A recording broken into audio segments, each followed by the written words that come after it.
بسم اللہ الرحمن الرحیم۔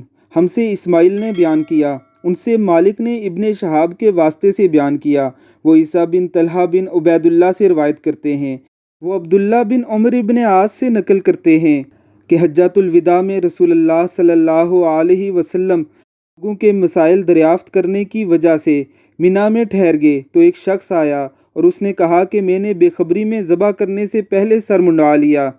صلی اللہ علیہ وسلم نے فرمایا، اب ذبح کر لے اور کچھ حرج نہیں۔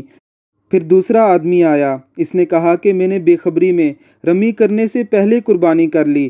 آپ صلی اللہ علیہ وسلم نے فرمایا، اب رمی کر لے اور پہلے کر دینے سے کچھ حرج نہیں۔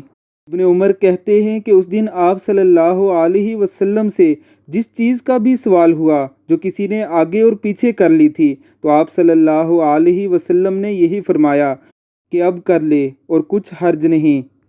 صحیح بخاری حدیث نمبر 83۔ یعنی حج کے وہ احکام بیان کیے گئے جن میں تقدیم یعنی پہلے کر لینے سے اور تاخیر یعنی بعد میں کر لینے سے کوئی فرق نہیں پڑتا۔ اس میں رسول اللہ صلی اللہ علیہ وسلم نے اپنی امت کی آسانی کے لیے گنجائش دی ہے۔ مثلاً بے خبری میں قربانی کرنے سے پہلے سر منڈوا لیا تو اس میں کوئی حرج نہیں، بعد میں بھی ذبح کیا جا سکتا ہے، اور اگر کسی نے رمی سے پہلے قربانی کر لی تو اس میں بھی کوئی حرج نہیں، بعد میں رمی کی جا سکتی ہے۔ اللہ رب العزت ہمیں قرآن و حدیث کے مطابق حج ادا کرنے کی توفیق عطا فرمائے، آمین ثم آمین۔